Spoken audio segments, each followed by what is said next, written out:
রুমে যদি আমি একা বসে থাকতাম আমার সাথে যাই কেমন করে কথা বলতো। মানে একটা স্বামী স্ত্রী যেমন মাঝে মাঝে গল্প করে, আমার ভাসুরও না মানে ওই রকম কিছু কিছু রোমান্টিক কথা আমাকে বলতো। মাঝে মাঝে আমি আমার ভাসুরের কথায় কেমন জানি একেবারে নাজেহাল হয়ে পড়তাম, মানে দুর্বল হয়ে যেতাম। হঠাৎ করে আবার আমার ভাদাইমা জামাই, মানে বলতে গেলে ভাদাইমা, ওকে যা বুঝাই তাই বুঝে, যা করতে বলি তাই করে। তো বুকা টাইপের, মাঝে মাঝে আমার ভালো লাগতো না।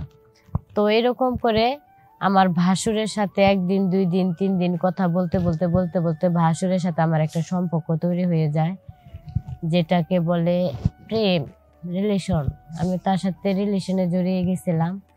তো এরকম করে হঠাৎ করে 2 বছর পরে এই বিষয়টা আমার জামাই জানতে পারে বলতে কি সরাসরি ধরে ফেলে বা দেখে ফেলে তে আমার জামাই তখন আমাকে নিয়ে আর সংসার করবে না, আমাকে ডিভোর্স দিয়ে দিল। পরে সবকিছু মিলে দেখা গেল একা একা বসে যখন ভাবি যে কাজটা আমার করা ঠিক হয় নাই, ভালো হয় নাই, তখন আমি আমার নিজের ভুলটা বুঝতে পারলাম। কিন্তু বুঝতে পারলে কি হবে, তখন তো আমার সব শেষ হয়ে গেছে। আমার সংসার, আমার স্বামী, সব কিছু আমার হাত ছাড়া হয়ে গেছে। আসসালামু আলাইকুম বন্ধুরা, সবাই কেমন আছেন? আশা করি সবাই ভালো আছেন। তো আজকে আমি অনেক একটা কষ্ট পাই আপনাদের সাথে আসছি আমার কিছু কথা বলার জন্য। তো কথাটা একটু সবাই মনোযোগ দিয়ে শুনবেন, শোনার পরে আপনারাই বলবেন যে আমি কাজটা ভালো করছি না খারাপ করেছি। তো আমার বিয়ে হওয়ার পরে বিয়ে হওয়ার কিছুদিন পর আমার একটা ননদ ছিল। সে একটা ছেলের সাথে তার রিলেশন থাকার পরে সে হঠাৎ করে একদিন আমাদের কাউকে কিছু না জানাইয়া ছেলেটার সাথে বের হয়ে যাওয়ার পরে আমার মাথায় বুদ্ধি আসলো। আমার মায়েও আমাকে বলতো যে আমার ননদকে এই কোনো সম্পদ না দিয়া একা কিভাবে ভোগ করা যায়, এরকম একটা চিন্তা ভাবনা আমার মাথায় আসার পরে আবার আমার জামাই আমার সব কথাই শুনতো। আমি ওকে যখন যা বলতাম সবই শুনতো। তখন ওকে আমি বলছিলাম যে দেখো, তোমার বোন যেহেতু বাইর হয়ে গেছে, আমাদের মান সম্মান নষ্ট করে চলে গেছে, তাইলে তোমার বোনকে আর কখনোই এই বাড়ির জায়গা দিও না, তাইলে সমাজের চোখে তোমরা অনেক ছোট হয়ে যাবে। এই কথা বলাতে আমার জামাই আমার কথা শুনছে, আমার ননদকে আর বাড়ি টানে নাই। তো এইভাবেই কিছুদিন যাওয়ার পরে হঠাৎ করে একদিন মনে করেন আমার একটা ভাসুর ছিল, সে আমাকে আর চোখে দেখতো। মানে বাহিরে যদি আমি কাজ করতাম আমার দিকে যেন কিভাবে তাকাতো, রুমে যদি আমি একা বসে থাকতাম আমার সাথে যাই কেমন করে কথা বলতো। মানে একটা স্বামী স্ত্রী যেমন মাঝে মাঝে গল্প করে, আমার ভাসুরও না মানে ওই রকম কিছু কিছু রোমান্টিক কথা আমাকে বলতো। মাঝে মাঝে আমি আমার ভাসুরের কথায় কেমন জানি একেবারে নাজেহাল হয়ে পড়তাম, মানে দুর্বল হয়ে যেতাম। হঠাৎ করে আবার আমার ভাদাইমা জামাই, মানে বলতে গেলে ভাদাইমা, ওকে যা বুঝাই তাই বুঝে, যা করতে বলি তাই করে। তো বুকা টাইপের, মাঝে মাঝে আমার ভালো লাগতো না।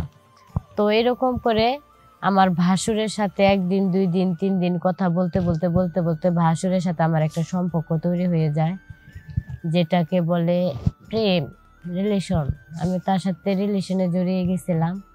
তো এরকম করে হঠাৎ করে 2 বছর পরে এই বিষয়টা আমার জামাই জানতে পারে বলতে কি সরাসরি ধরে ফেলে বা দেখে ফেলে তে আমার জামাই তখন আমাকে নিয়ে আর সংসার করবে না, আমাকে ডিভোর্স দিয়ে দিল। পরে সবকিছু মিলে দেখা গেল একা একা বসে যখন ভাবি যে কাজটা আমার করা ঠিক হয় নাই, ভালো হয় নাই, তখন আমি আমার নিজের ভুলটা বুঝতে পারলাম। কিন্তু বুঝতে পারলে কি হবে, তখন তো আমার সব শেষ হয়ে গেছে। আমার সংসার, আমার স্বামী, সব কিছু আমার হাতছাড়া হয়ে গেছে, হাতের বাহিরে চলে গেছে। আমি ধরতে চাইলেও ধরতে পারি না। এর জন্য আমি একদম ভেঙে পড়েছি। মানে কি করব আর কি বলবো, মানে বুঝে পারতেছি না। যাই হোক, যা হবার তো তা হয়েই গেছে। এখন হাজার কান্না করলেও আমি আর তাকে পাইতেছি না, হাজার চিৎকার পারলেও আমার সংসার আর আমি ফিরে পাচ্ছি না। তো আপনাদের কাছে, মা বোন যারা আছেন, সবার কাছে আমার একটাই অনুরোধ, যে ভুলটা আমি করেছি দ্বিতীয়বার এই ভুলটা যেন কেউ করেন না। তাহলে আমার মতো রাস্তায় রাস্তায় বসে আপনাদের কাঁদতে হবে। আমি তো ভুল করেই ফেলেছি, এই ভুলের তো কোনো ক্ষমা নাই। একটা জিনিস, সংসার করতেছিলাম, স্বামী যতই বোকা থাক, পাগল থাক, যতই দুর্বল থাক, সে কিন্তু স্বামী। সে কিন্তু একবার বউর দুঃখ আজ না বুঝুক, কাল না বুঝুক, 2 দিন পর কিন্তু ঠিকই বুঝবে যে আমার বউ আমার জন্য এত কষ্ট করে, এত কিছু করে, আমি কেন তাকে দূরে ঠেলে দিই। আর আমি যে ভুলটা করছি, আমার জামাইটা ছিল একদম সোজা সরল। আমি যদি আমার হাজবেন্ড বা স্বামীর কথা মতো চলতাম, তাহলে মনে হয় আমার জীবনটা আরো ভালো হতো। আজকে আমি এরকম নিঃস্ব হয়ে যেতাম না, হারাইতাম না সব কিছু। তাই আপনাদের কাছে, সবার কাছে আমার একটাই অনুরোধ, আমার মতো ভুল যেন আর কেউ না করেন। আর আমি এখন হাজার চেষ্টা করলেও তাকে আর ফিরে পাবো না, কখনোই পাবো না। আমি চাই সে ভালো থাকুক, সুখে থাকুক, তার উপরে আমার কোনো অভিযোগ নাই। আমি সবসময় তার জন্য দোয়া করব, সে যেন সারাটা জীবন ভালো থাকে। আমি তার ভালো থাকাটা দূর থেকে দেখব। যে ভালোবাসা, যে সুখ আমি তাকে দিতে পারি নাই, দিনের পর দিন তাকে ঠকাইছি, তার সুখ শান্তিটুকু আমি দিতে পারি নাই। সে একটু ভালোবাসার কাঙাল ছিল, মানে আমার কথাটা শুনতো, যখন যা বলতাম তাই বলতো, মানে আমার কাছে পাওয়ার জন্য। কিন্তু আমি আমার ভাসুরের সাথে রিলেশনে জড়িয়ে যাওয়ার পর থেকে তার মানে যেটুকু আমার কাছে পাওয়ার দরকার, সেইগুলা থেকে তাকে আমি বঞ্চিত রাখতাম। আমি দিতাম না তাকে, অবহেলা করতাম। আজকে অবহেলা করতে যাইয়া আজ নিজে আমি এমন অবহেলার পাত্রী হয়ে গেছি যা বলার মতো না।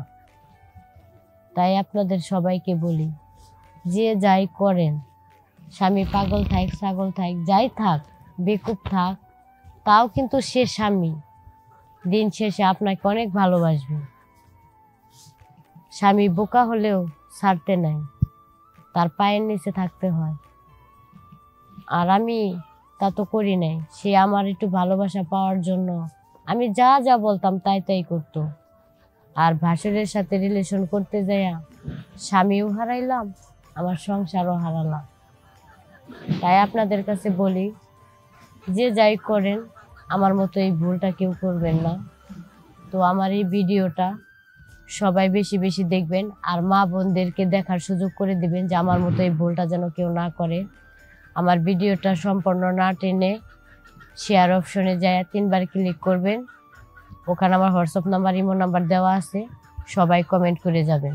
আর এই ভিডিওটা বেশি বেশি লাইক, শেয়ার, কমেন্ট করে দিবেন। খুদা হাফেজ।